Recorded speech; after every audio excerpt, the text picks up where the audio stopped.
Well, hello and welcome back to my channel. You're with Joanne. I hope you're doing really well today. So, hello Kino, hello Cal, hello the Fox. I hope you're having a really good day.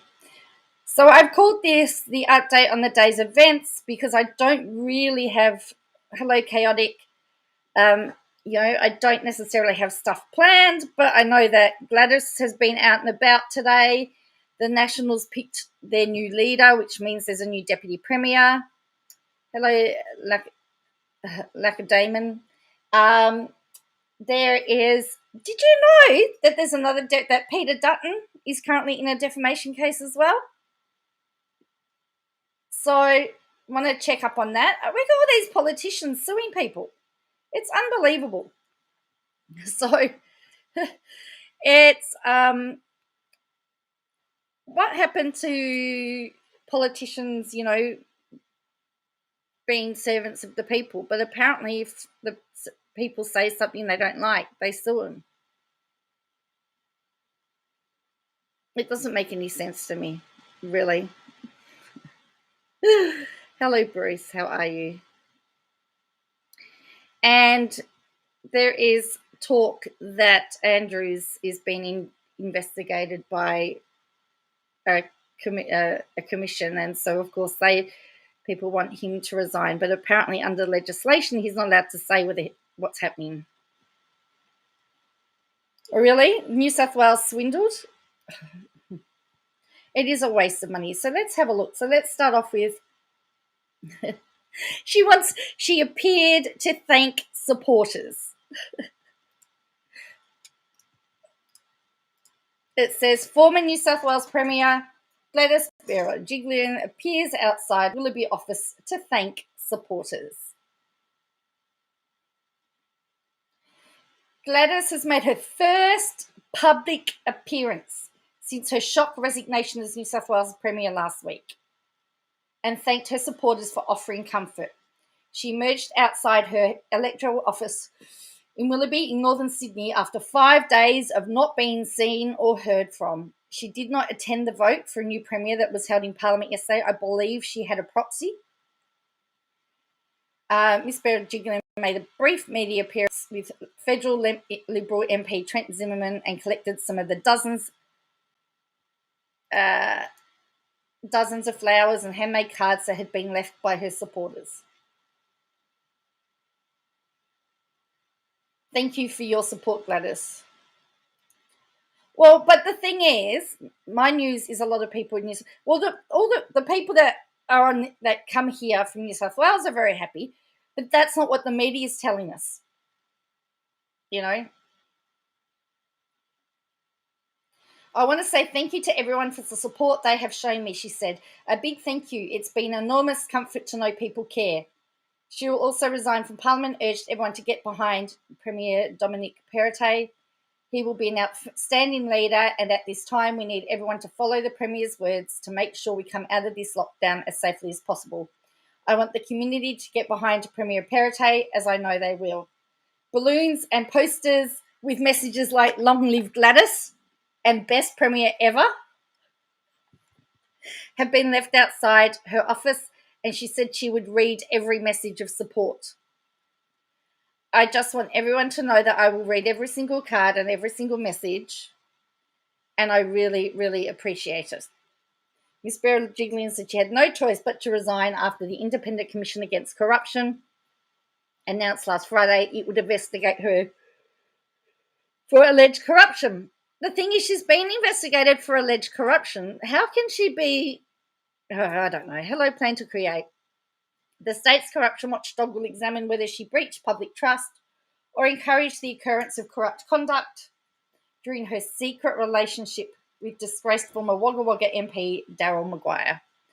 Specifically, the ICAC will scrutinise grant funding awarded or promised to the Australian Clay Target Association and the Riverina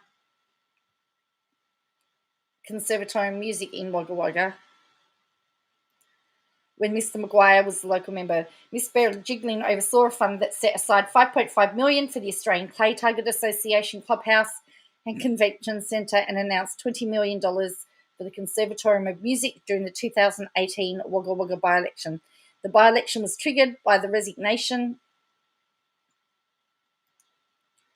of Mr. Maguire after he admitted to an inquiry he'd sought payment over a property deal.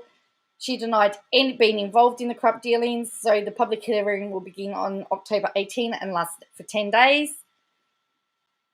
And she will resign from New South Wales Parliament as soon as a by-election for her seat of Willoughby takes place and a date is yet to be determined. So here's the thing. She's been investigated for alleged corruption, but yet people are saying best premier ever and long live Gladys. I'm still very shocked that people are happy that she, about the fact that that there's some corruption. I would have thought you wanted honest politicians.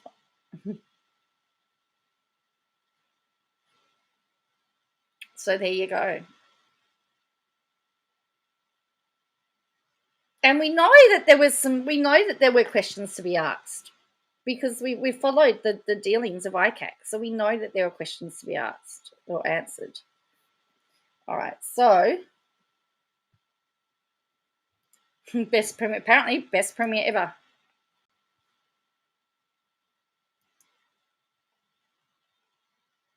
All right, so the Nationals had their vote today. So remember, Bruz resigned.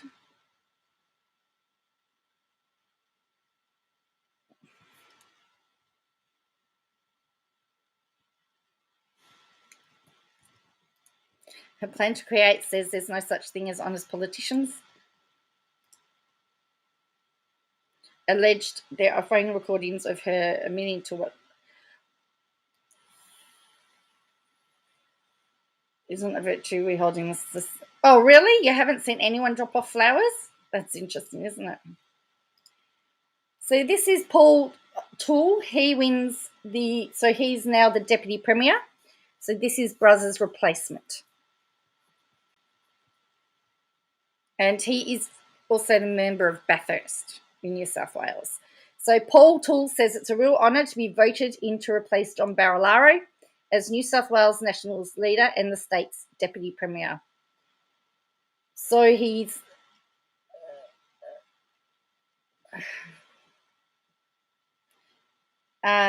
also the Minister for Regional Transport and Roads, and he served as so he's been the Nationals Deputy Leader for 3 years, so he's been Bruz's deputy. So he defeated Water Minister Melinda Pavey in a secret ballot at Parliament today. Ronnie Taylor was also appointed as the National Deputy Leader. Ms Taylor is currently the Minister for Mental Health, Regional Youth and Women and lives in the electorate of Monaro and sits in the state's upper house. Nationals Whip Steph Cook confirmed the 15-3 count and the appointments this morning. Mr Toole said after leaving the party room this morning that he was looking forward to getting back to work.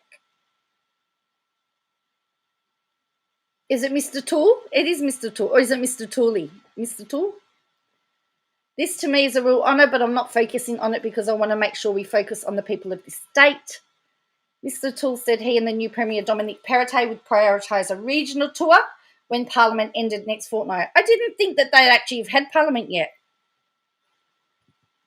He wants to make sure we do a regional tour together, Mr Toole said. Newly appointed Deputy Leader, Ms Taylor, also spoke of her commitment to regional New South Wales, saying she'll never forget her beginnings as a Cooma cancer nurse. I feel really humbled to have the support of my colleagues today, she said.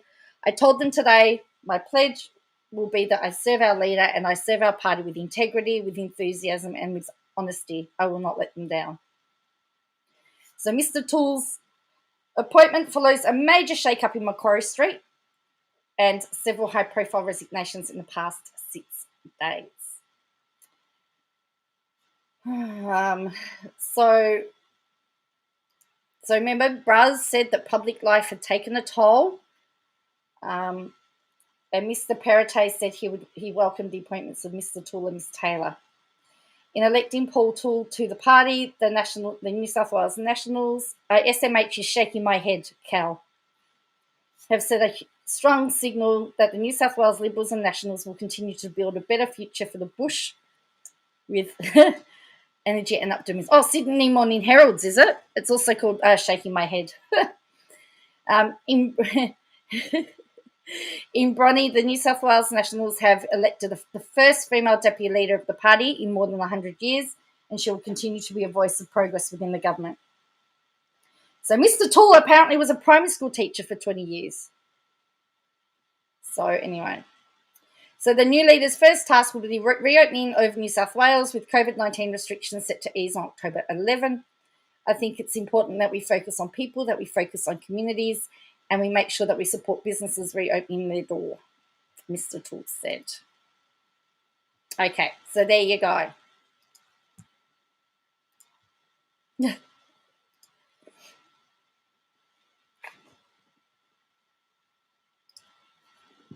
And so, yeah, so Bruz has been replaced. Now, I was reading before that Perrottet, we're replacing one tool with another.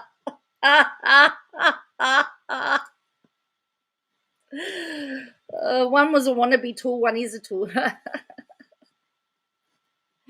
Oh, can you think of all the names, funny names your teachers have had?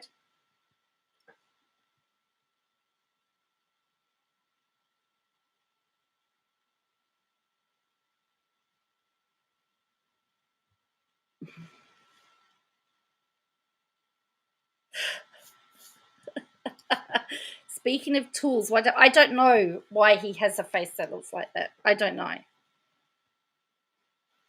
But I was reading that Perrottet is looking at modifying the roadmap, so I don't know whether he's looking to shorten it or not. But my concern is if all the literature and all the experts say 80%, why New South Wales? Oh, Laura says her PE teacher was Richard Ball.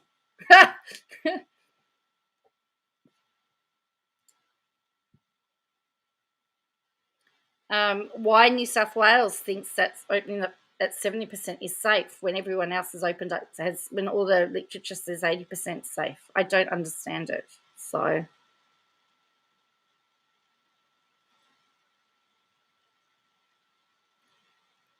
if somebody can make that make sense, that would be good.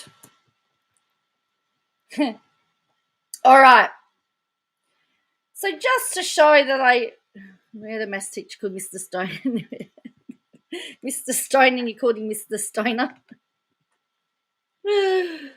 Oh dear. We had my science teacher was elbows, hey? Elbows.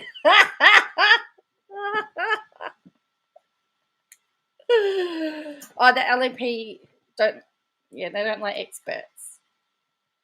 Okay. So this is an article, of course, everyone's getting excited about this because this is about Victorian Premier Daniel Andrews. So everybody is saying he should be next. So Victoria doesn't have ICAC, they have IBAC, which has a different, it's the Independent Broad-Based Anti-Corruption Commission. So Victorian Premier Daniel Andrews has refused to say whether he's been spoken to by the state's Anti-Corruption Commission as part of a probe into fire services reform and controversial workplace deal with the firefighting union. In 2016, Mr. Andrews intervened in a battle dispute between the United Firefighters Union and the Country Fire Authority and then Emergency Services Minister Jane Garrett over a new workplace agreement. She ultimately quit Cabinet, and many senior people in the CFA were also forced out over their resistance to the workplace agreement for firefighters, which the union said improved safety. After years of trying, the government successfully reformed the fire services by making the CFA volunteer only and combining paid firefighters with the MFB and CFA into one authority called the Fire Rescue Victoria, a move championed by the union. Since 2019, the Independent Broad-Based Anti-Corruption Commission has been examining those offence and dealings of the union and government. Entering Parliament this morning, Mr Andrews repeatedly declined to comment on the reports in the Age that IBAC had been looking directly at his involvement in deals with the union. If you want to know what IBAC is doing and who they're doing it with, then you need to go back and speak to them. I cannot provide you with any other answer. You should go back to them and have a chat about what's being investigated. This is the point I'm making. I'm not in a position to confirm or otherwise. I behave appropriately at all times. I'm focused always on doing what is the appropriate thing to do. Under laws set up for IBAC, it can be an offence for people to confirm that they have been interviewed by the watchdog or are subject to an investigation. So if Andrews actually stated that he was being investigated, he actually has committed an offence. So he has to, under the rules, he can't confirm. An IBAC spokesman said, a matter of practice, IBAC does not comment on whether it has a complaint or investigation before it. So they don't comment. During the fiery interview with the ABC's Rafa Epstein in 2018, UFU Secretary Peter Marshall said the truth will come out about Daniel Andrews. During that interview, Mr Marshall also said promises Mr Andrews made to the union would be made public before the election, and that did not occur. Mr Marshall declined to comment on Wednesday. The opposition has likened the situation to the circumstances that forced New South Wales Premier Gladys Berejiklian to resign last week after the state's Anti-Corruption Commission confirmed it was investigating her. No, dumbos. They said that they weren't confirming or they wouldn't confirm who, if they're investigating or not. So until they say that they are investigating, nothing. Shadow Attorney General Tim Smith said Mr Andrews should follow Ms Berejiklian's lead. Shadow Attorney General Tim Smith, who is not a lawyer and doesn't have a legal degree, right? The former Premier of New South Wales resigned because she was under investigation by ICAC in New South Wales. The Premier of Victoria is under investigation by our Anti-Corruption Commission, IBAC. Why hasn't the Premier stood down? It is not the only IBAC headache for the government. So there's been some other stuff. Next week, IBAC begins public hearings into allegations of serious corrupt conduct involving Victorian public officers, including members of Parliament. It has many Labor figures worried about what IBAC might uncover. The joint investigation with the Ombudsman is looking at alleged Labor Party branch stacking linked to former Minister Adam Samarik.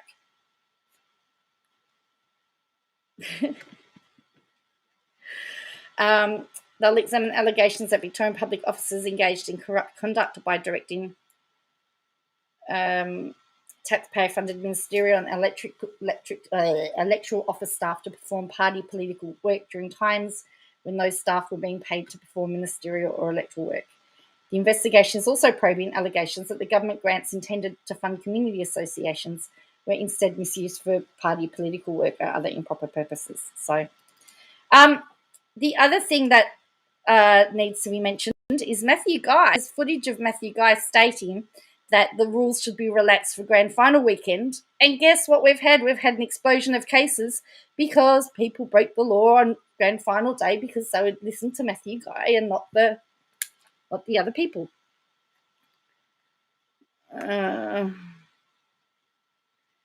So, look, I don't want Mr. Family Guy as the Premier. So I don't want Mr. Family Guy, and I don't want Mr. Family Guy and Dim Tim in charge of our state. So, Peter Dutton, defamation.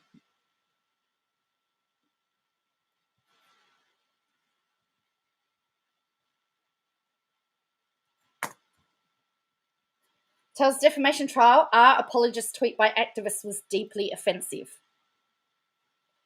Refugee activist Shane Bazzi's legal team told the hearing a reasonable reader would not understand the tweet to mean Dutton was condoning or excusing R.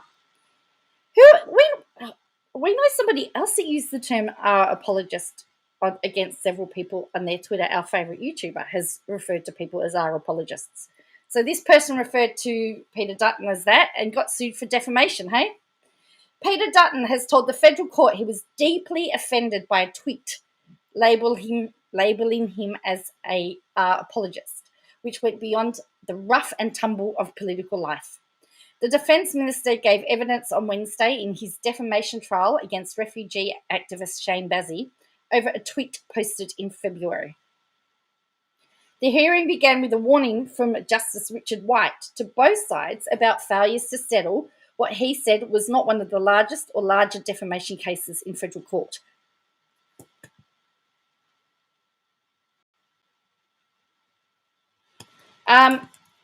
So the interesting thing here is that they actually had done mediation and they couldn't, and they hadn't mediated. Hello, Peter. How are you? So it's not the biggest defamation case. So the judge noted that even if Dutton won, Bazzi could seek reduced costs if Dutton were awarded damages of less than $100,000, or proceeding could more suitably be brought in another court or tribunal. So Dutton's spending a whole lot of money for nothing, really. It better not be. I hope he's paying for it himself. I'm sick of these politicians suing. Bazzi's tweet since deleted said Peter Dutton is our apologist and included the link to a 2019 Guardian Australian article reporting by Dutton that female refugees were trying it on by making claims they had been and needed to travel to Australia from offshore detention to receive abortions.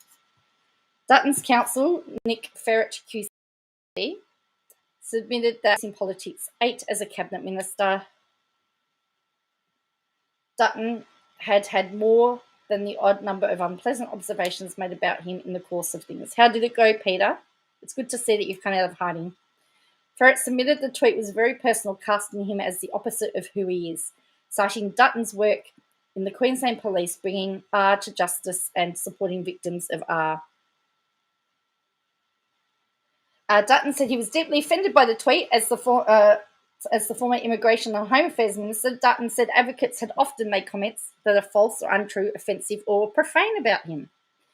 That's the rough part. That's the rough and tumble of politics, but this went beyond that to who I am, to my beliefs. Some people don't construct an argument either because of the limit to their vocabulary or intellect. They resort to insults. But this is beyond reasonable bounds. This went to different levels. That's why I'm offended by it. It was defamatory, hurtful, and I took particular exception to it. Because you're offended by it, Dutton, doesn't mean that it's defamatory. You have your boy with you, so that's good, Peter. Yay!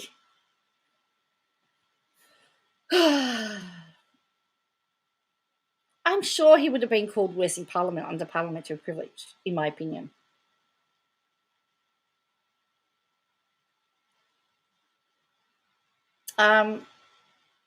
Bazzi's counsel, Richard Potter, told the hearing the ordinary reasonable reader would not understand the 6-word tweet to mean Dutton was condoning or excusing when read in conjunction with the Guardian Australian news link.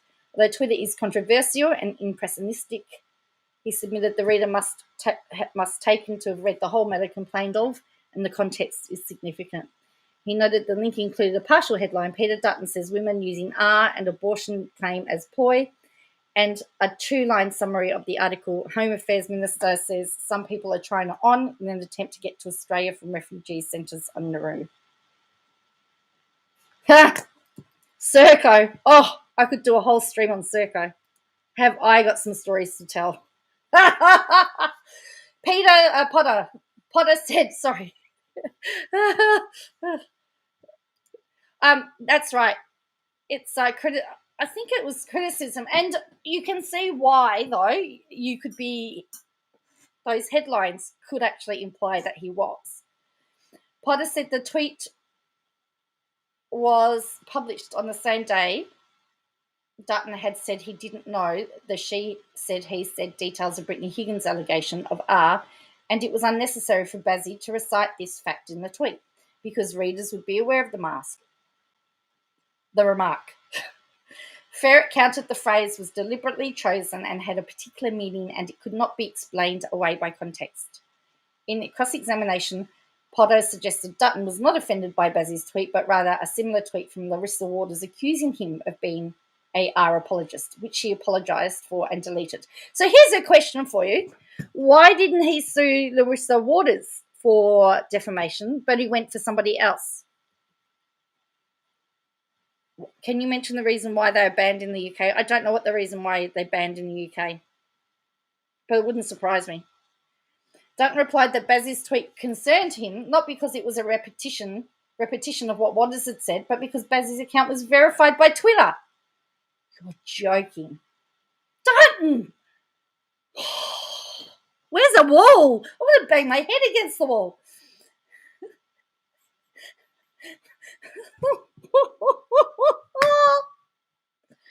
Hang on. So Bazzy replicated what Larissa Waters had said, but because the account was verified by Twitter.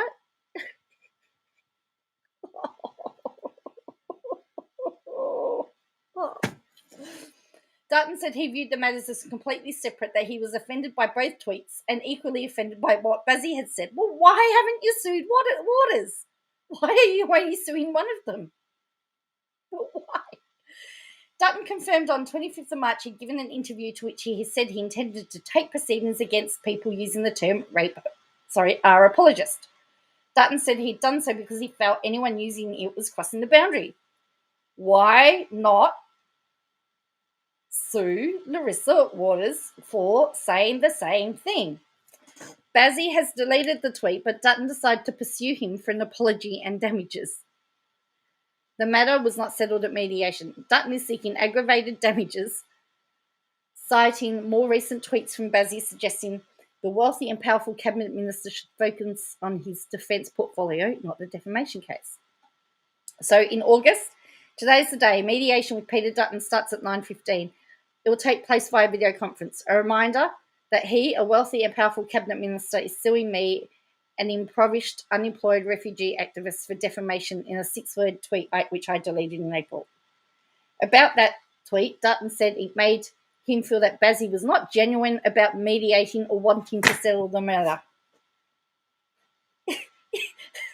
In his reply submissions, Dutton argues that his public comments, including those referenced in the Guardian Australia article, could not possibly justify the conclusion that he's an R apologist.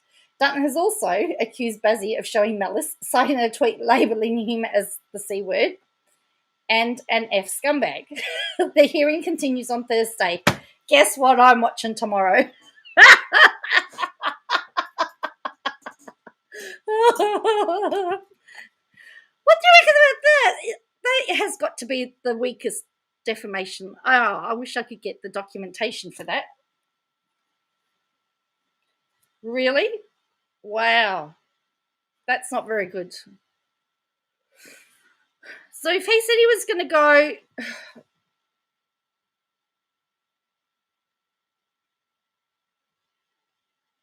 So he said he was going to go again. He was going to sue anyone that called him an apologist, but he didn't do the other. He didn't sue the other politician. He only sued the refugee activist.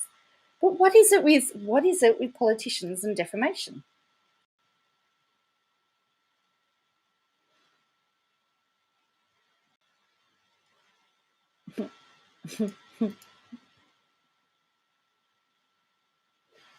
All right.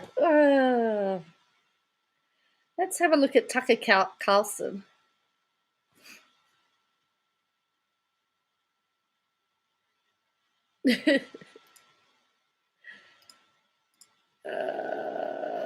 Fox News host Tucker Carlson rails against Australia's horrifying COVID restrictions. Yes.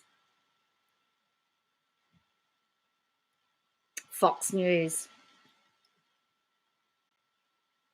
I don't know what it is with Liberals and defamation, Peter. That is a really good question. Politicians and defamation.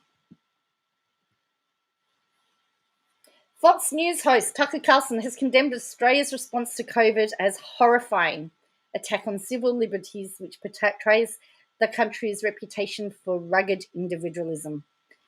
To see your media and most of your public officials endorse policies that are just destructive of basic civil liberties is so crazy. I mean, with respect, Carlson said on Wednesday, it's horrifying. The popular right-wing talk show host, who broadcasts to an average of 3 million people in the US on Tucker Carlson Tonight, made the remarks while launching journalist Sherry Markson's book about the origins of COVID in an online event hosted by the Australian newspaper. During the event, Markson threw to an outtake of the filming of her Sky News Australia documentary, in which a producer presents interviewee Donald Trump with the cover of Markson's book, What Really Happened in Wuhan. Markson, on video link from Australia, also holds up a copy of her book. The former president looks at the book cover with an attempt to hide his disdain, declaring, "Oh," and looking bored before adding, "I look forward to reading it." Markson admitted the exchange was awkward, but failed to explain why she included it. Markson has appeared on Fox News several times, telling Carlson in August that YouTube's suspension of Sky News Australia for violating its COVID medical misinformation policy was the most extreme cancellation of free speech imaginable. Markson said her fellow Sky News host Chris Kenny nodded furiously as Carlson on Wednesday gave a damning assessment of Australia's public health response, relying on a handful of out-of-context videos he'd shown on his program. Well, I've got to be honest with you, it's shocking to me. I work for Australians, as you know. I just had dinner with a bunch of Australians last week, Carlson said. And to see this country that you imagine is founded by convicts. So it's like the one thing you know about Australia, rugged individualism is the ethos. And it says, I can't believe they shared this. Here's how Donald Trump reacted to the book. Markson said the suppression of civil liberties in Australia has happened so gradually that people didn't realise until an American pointed it out. It's not until we watch a segment on your show, Tucker, that you kind of realise how shocking it is. Kenny added, "Thank you for calling it out, Tucker Carlson. I think you're absolutely right." Carlson, who's facing fresh calls from the Anti-Defamation League for his resignation for voicing the far-right Great Replacement theory about immigration, praised colonial Britain, which ruled the world because the Britons were tough as hell, really, really tough and independent-minded. That's why they dominated, and they bequeathed to all the world this remarkable culture and justice system and language, and they really improved the world more than any other group ever. And to see their descendants, which is us, you, me, Canada, New Zealand, display the spirit of obedience and craveness, it's a shame to watch it. I'm ashamed. I cannot believe what's happening to my country. Where are the fiercely independent Americans? In May last year, Markson told Tucker Carlson tonight the bombshell dossier she had uncovered showed some of the world's foremost intelligence agencies were investigating whether the virus was linked to a lab in Wuhan. So there you go. And I'm sure we're really upset by the fact that we're getting that Fox News is, not very happy.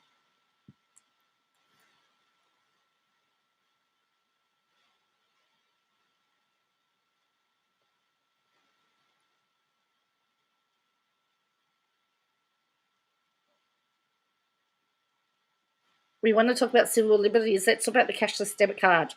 The cashless debit card is a concern. It is privatized. It is Centrelink actually has no control. So if somebody comes up with a problem with it, you can't actually fix it. You actually have to send them to Inju to get it fixed up. It was a nightmare when I was dealing with it.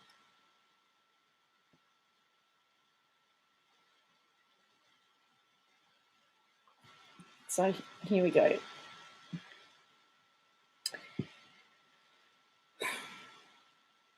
So Tina Turner has just sold her rights, her music rights. Now, this is the thing that I don't understand. Don't get you started on the cashless debit card. Oh, it was a nightmare when I was working on it. So she sells the rights to her music catalogue spanning 60 years. Now, I hope that Tina Turner had enough sense to put a clause in there so that she doesn't have to pay when she performs her songs. But we see it time and time again.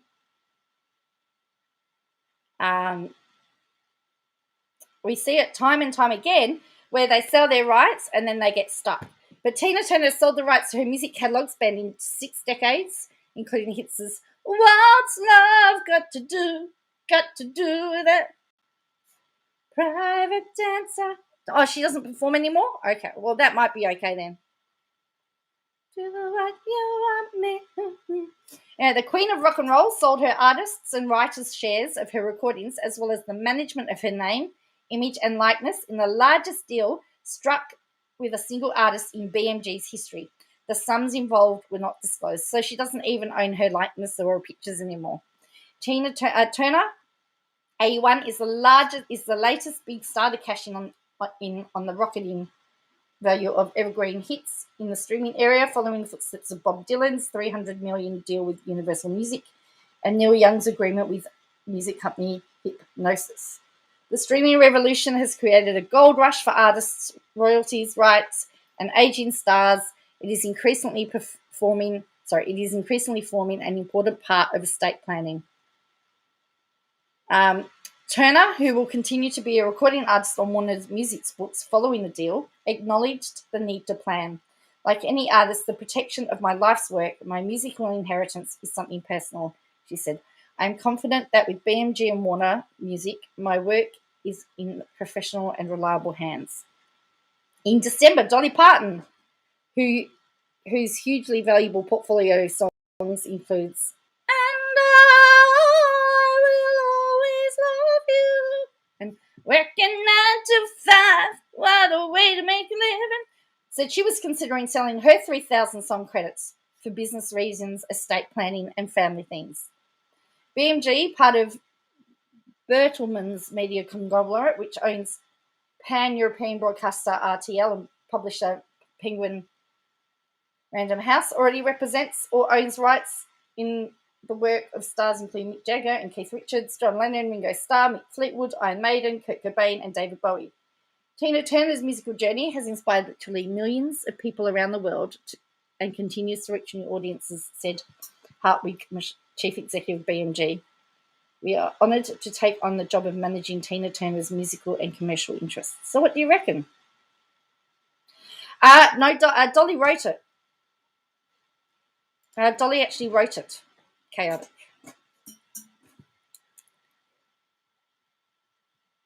And I think she recorded it first. It's a bit like Carole King. Some of Carole King's hits were recorded by other people and she also recorded it.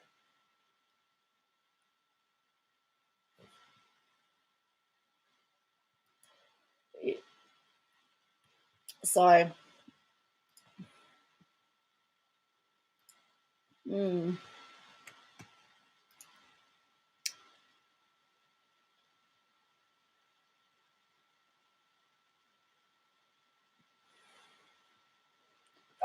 Dolly wrote it for her manager, did she? Okay.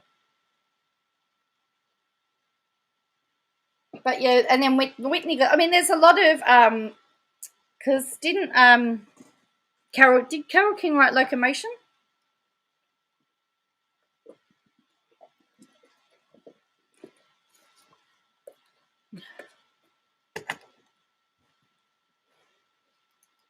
Yeah, a lot of artists write songs that they never performed. Well, the Bee Gees actually wrote a whole heap of songs too for other people.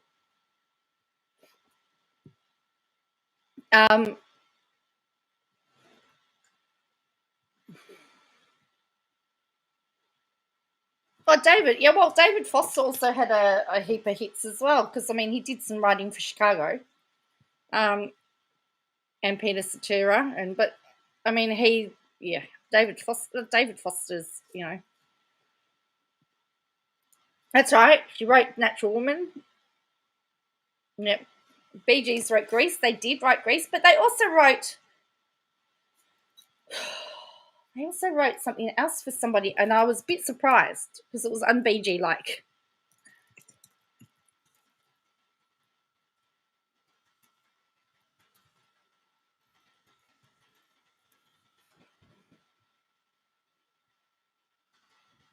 Oh, 6 songs you didn't know that the Bee Gees wrote. They wrote Islands in the Stream. They wrote the 6 songs the Bee Gees wrote. 6 songs. They wrote "Woman in Love" for Barbra Streisand. Heartbreaker for Diane Warwick. Oh, really, Peter? Kenny Rogers and Dolly Parton, Island in. They wrote that.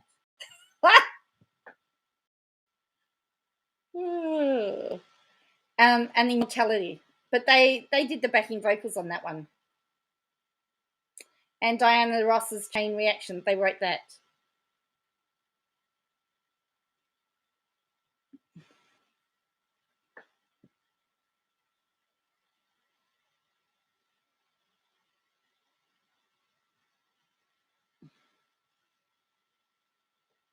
And of course they wrote Grease, Frankie Valli Grease. But anyway, isn't that very interesting though? 90% of pop songs are written by, probably. All the songs are now starting to sound the same, really. But anyway.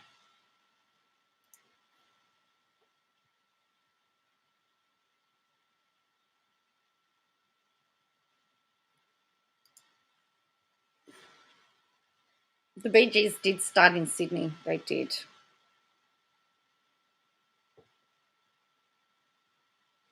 Hmm.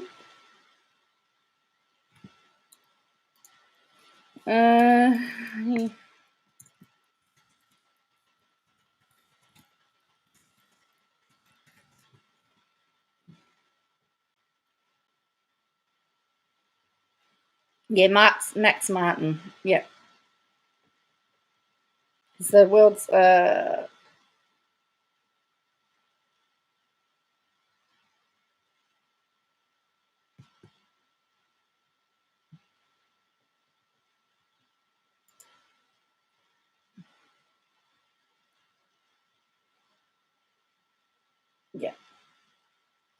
So and of course you've got the ABBA. There was ABBA as well. Because they've made a comeback. I mean, have you seen the new ABBA song? I actually really like that. Oh, auto tune, yeah.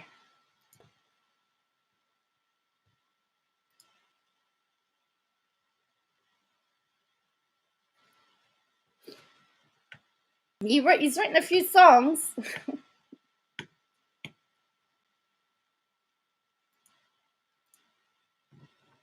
Says songs written by Max Martin. The following 200 pages are in this category out of 251. So there's lots. You hate ABBA, Laura. Look at it.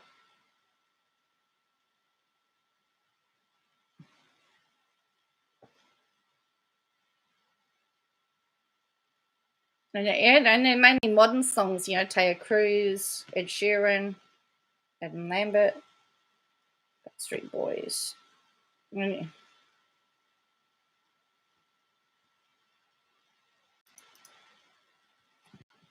So yeah, interesting, isn't it?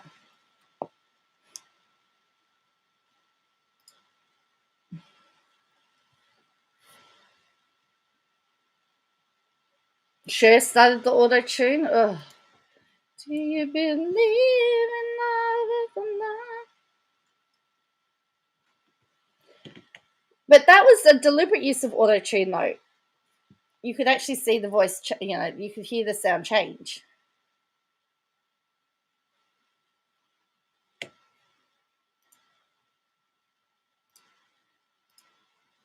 So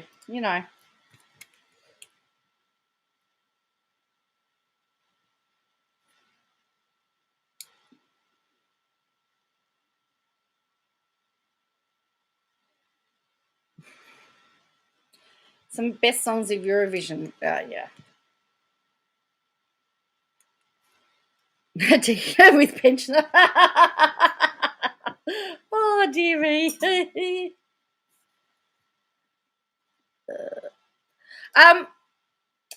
Yeah, I thought I don't know how I feel about an ABBA Resurrection. I like their songs because they represent me. I'm not sure how I feel about the thing about their latest songs is that it took me back. I felt that it went back to their original style. So that's how I felt. It just took me back to the 70s, 80s, that was my take on it. It just it was like they hadn't been gone, really.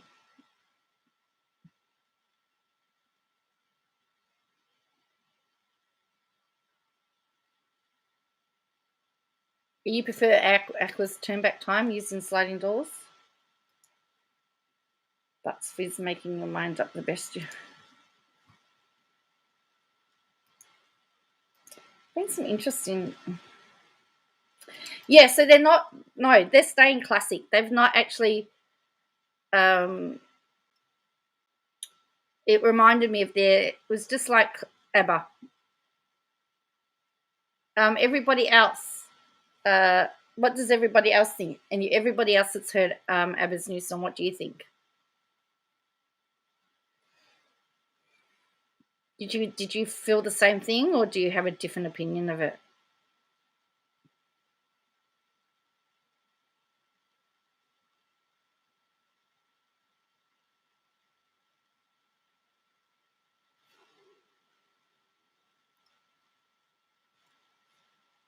You've not heard it? You like Step? I haven't heard Step's new song.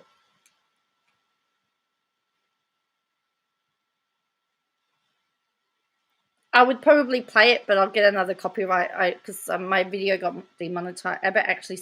Oh no, ABBA started on Eurovision. Yeah, they did.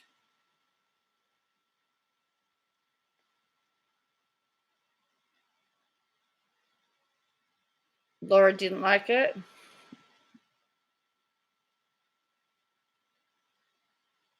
Hello, Mr. Brokenaz.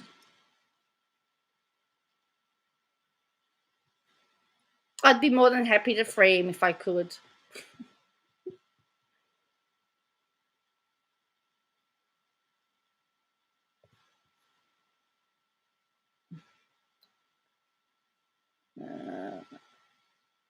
You thought it was okay. Personally, I think that it was a money grab and desperate to stay relevant. I like ABBA, but the new one was a bit bland and familiar. Okay, it's interesting.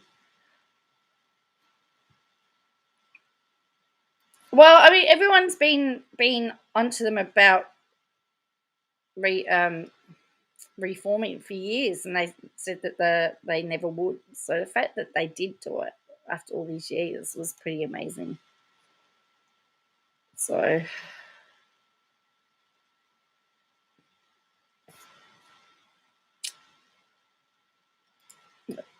well, yeah. I mean, I would still argue that they don't get creatives still don't get the proper recognition now. I think somebody worked it out and said some musicians are, only getting $10 an hour, which is not good enough. The cast of Beverly Hillbillies died broke. Yeah.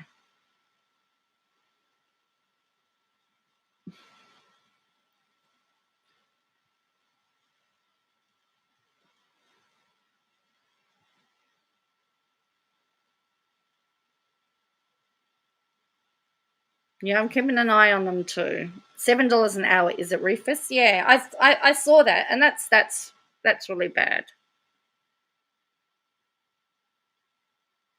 Mamma Mia was in the West End for years. Have we not suffered them?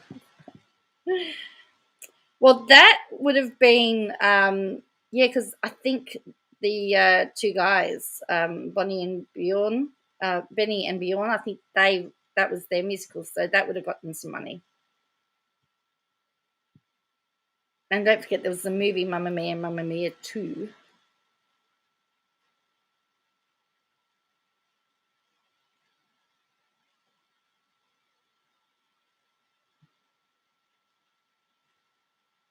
I'd rather die broke than die rich. Can't spend it when you've won. That's true.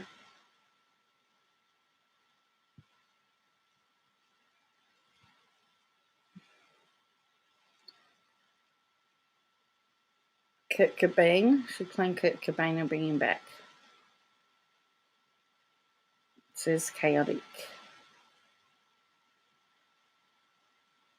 These days I'm hearing 1/16 of a cent per copy of a song. Yeah, it's still pretty bad.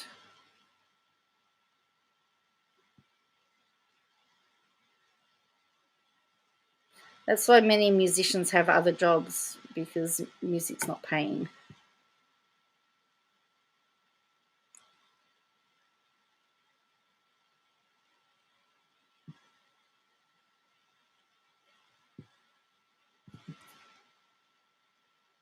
Have a good day, huh?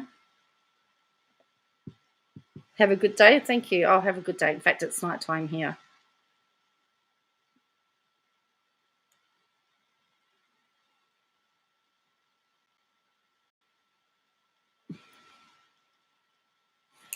Okay.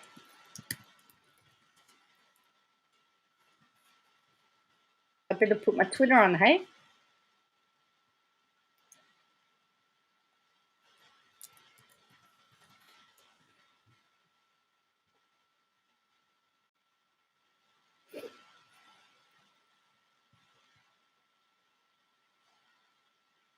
I don't know what he was drinking.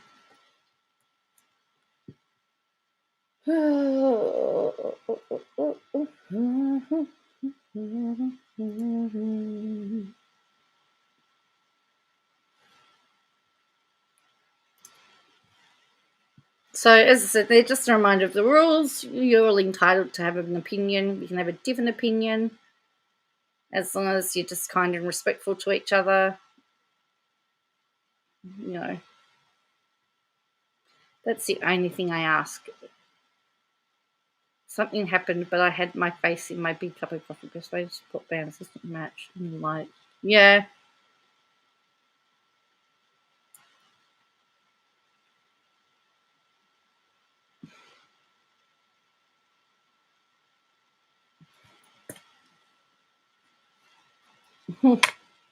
Oh, look, it's not the worst troll we've had. I've had some better ones. All right, got it. All right, let's have a look. This is, and I don't know what the music scene's like in the US. But yes, I was reading this one too, actually. Australia's music scene plunges deeper into poverty. So this is from Independent News. Independent Australia, sorry. It's very slow today. The JFK was the funniest troll. Yes, it was the funniest troll. Right. So, with more and more musicians leaving the industry out of the economic necessity, we face a generation of silent performers. If music is food for the soul, then after 2 years of lockdown, Australia's soul must be hungrier than Barnaby Joyce at a vegan potluck dinner. COVID-19. I just love how you can see my scrolling history here. COVID-19 has brought the Australian live music scene to its knees, and musicians are pleading with the federal government to help the once vibrant industry. At least that's how the narrative plays out in the Australian mainstream media. The reality of being a musician in Australia is much bleaker. Most performers have never made an income above the poverty line in their lives. So Sydney-based performer Michael Wheatley has been working in the live entertainment sector for over 30 years and told Independent Australia he believes things have been getting steadily worse for performers for most of his career. In the early 1990s, there were heaps of venues and I was making $200 a night playing original music. In the early 2000s, there were some venue closures and gigs started to dry up a bit, so I started working as a venue consultant. I was booking nearly 90 acts across Sydney for a minimum of $200 per night. And then they abolished the permits for places of public entertainment license, and a few years later, the lockout laws came in. It sort of felt like all the money just disappeared overnight. After a while, it got really soul-destroying. I walked out of most gigs with only $80 to $120 in my pocket for 5 hours of playing, plus transport and rehearsals. It really made music lose appeal.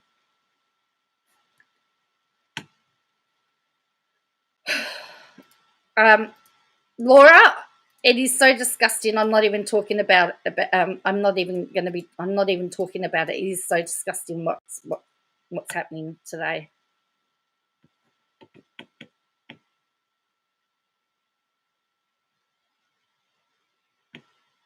He laughed, but Whitley's sardonic responses echo an attitude I've heard from dozens, if not hundreds, of musicians. Deep frustration with an unjust state of affairs, muzzled by the desire to not be seen as a window. Musicians know from experience that there are few things less appealing to punters than an ungrateful performer.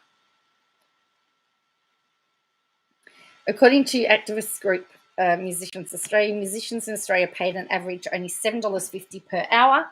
Almost half musicians are having their contracts regularly broken by venues and aren't being paid at all for some gigs. 1 in 4 gigs are unpaid, with musicians receiving nothing for their performance, rehearsal, and travel. And this is one reason why I want to get into law, so I can help musicians get to negotiate what they deserve. Figures provided by the Australia Council showed that in 2015, the median income for musicians was a meagre $4,700, down from a high of $15,700 in 2001. A study conducted the same year by the peak royalty body, Australasian Performing Rights Association, and Australasian Mechanical Copyright Owners Association, APRA-AMCOS, showed that fewer than 16% of Australian musicians made more than $50,000 a year. Data from the Australian Tax Office similarly showed only 85 musicians in Australia sat in the top tax bracket for the year. See how many you can name. It's a fun drinking game.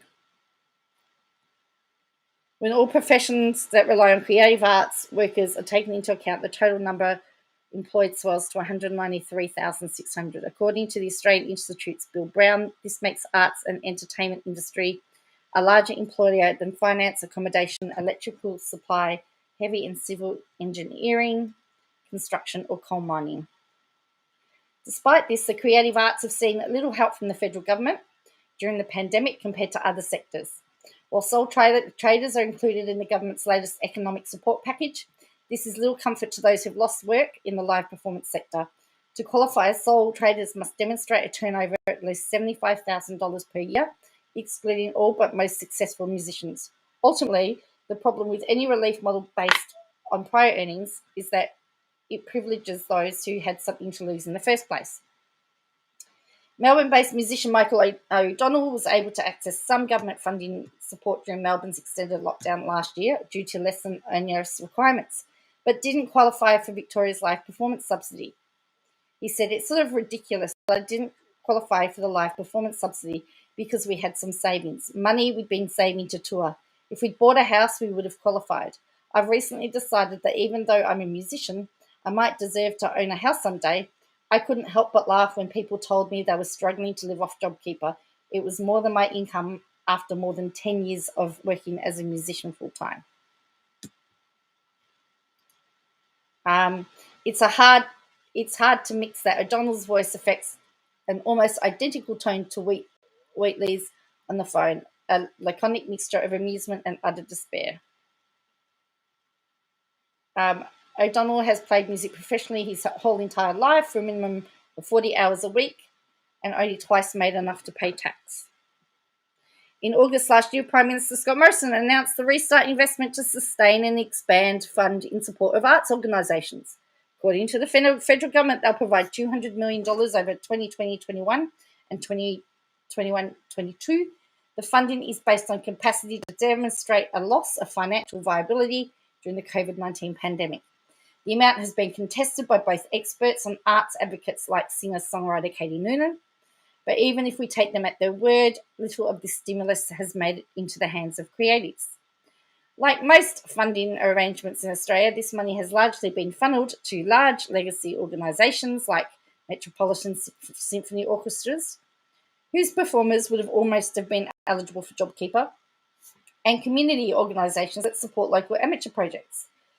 These are both noble causes and deserving of public funding, but it does nothing to aid the plight of Australia's largely self-employed musicians.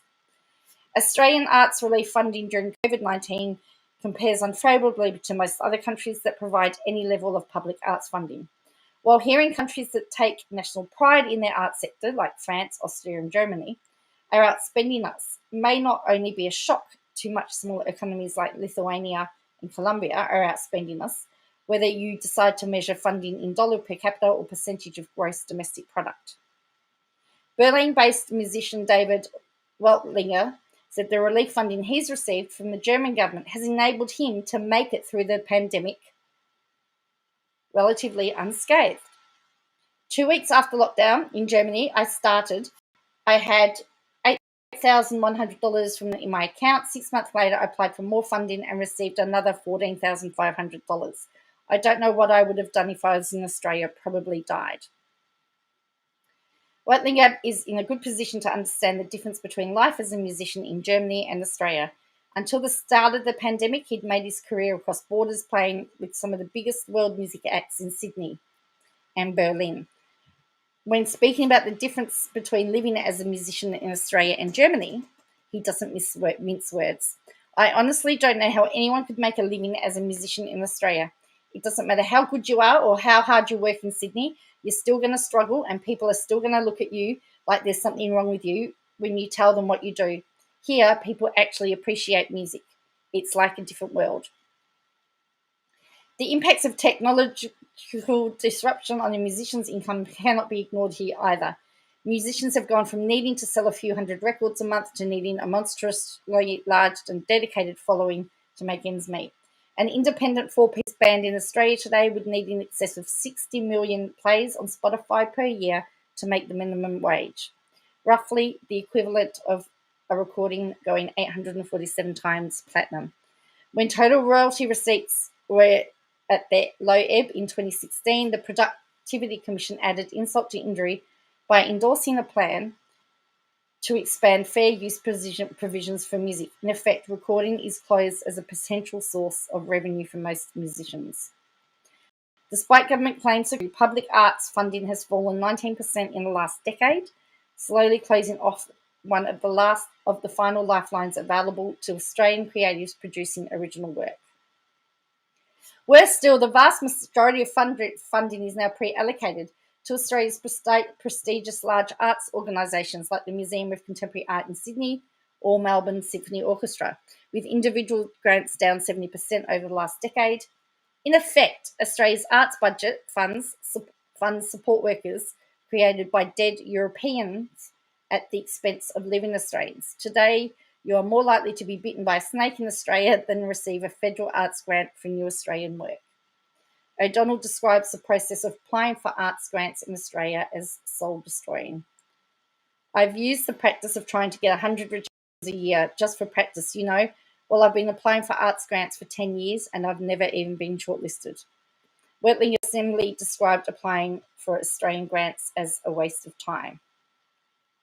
While arts and entertainment workers continue to struggle, Treasurer Josh Frydenberg estimates the total level of expected government support for the construction sector under the Home Builder program to be $2.5 billion.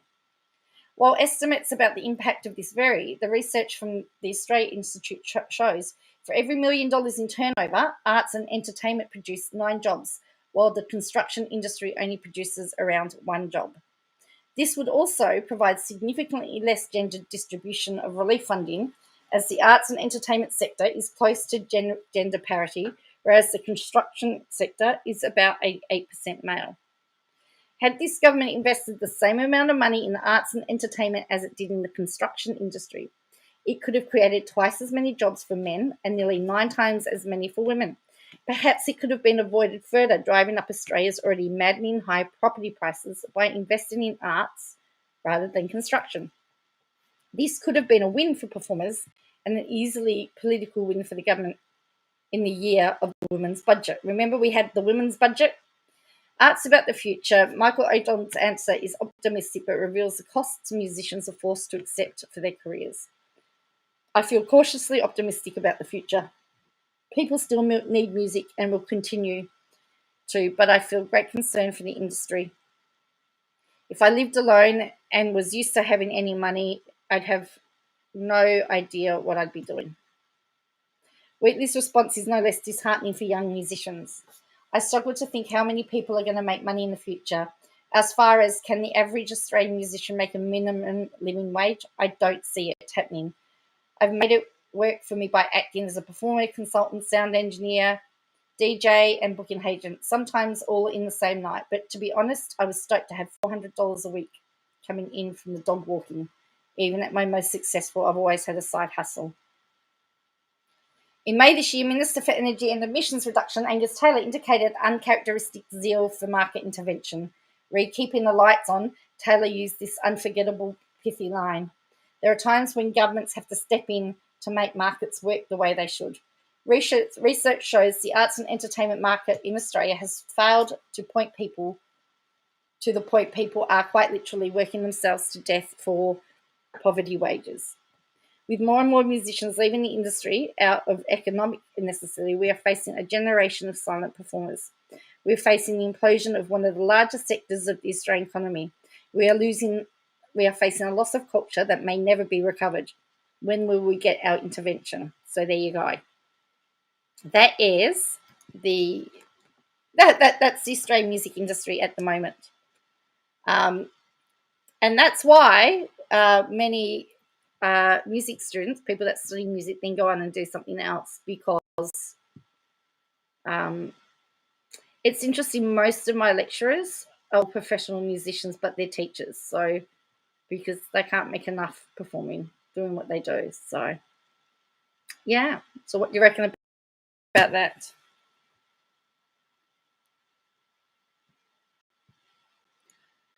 Yeah. Oh, really? Yeah.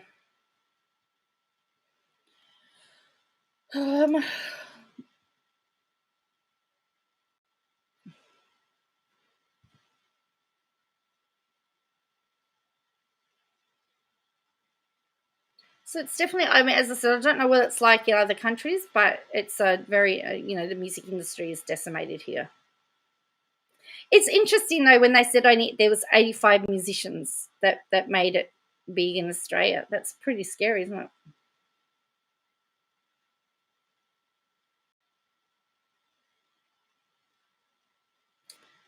Yeah, well, a lot of musicians do behind the scene work. I mean, that's why one of the things we're doing is recording, and learning how to mix and master and set up sound equipment and roadie. I could be a really good roadie.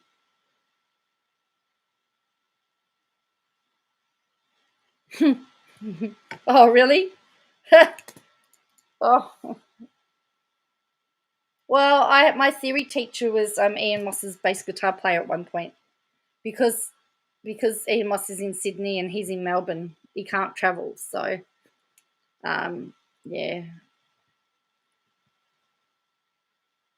that was pretty cool. Hello, totally clueless.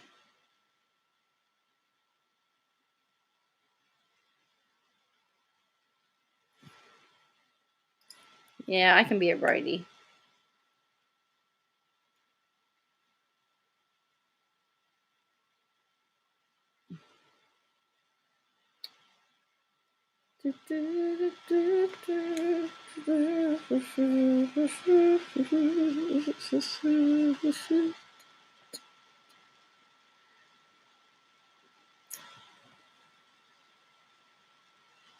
The prices have gone up, I'd say, for about $100 an hour, leading to everything being larger.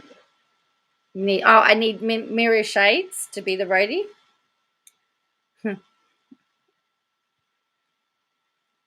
Yeah, well, all right, I'll have to get some mirrored shades.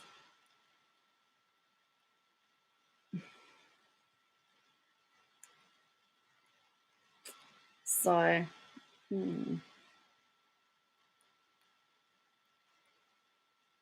All right, folks, I'm going to leave it there tonight. Thank you for joining me. I know it's a short one, but it's been really interesting. We can talk about wages and this it's all just very interesting. So thank you for joining me. I will catch you all again. Prepared to get dirty and injured a lot. Okay, it's been. So thank you for joining me, and I will catch you again later, probably tomorrow night. And yeah, thank you for watching. Make sure you hit the like button. If you haven't subscribed, please subscribe. I'll be grateful if you could do all of that. Thank you, and bye for now.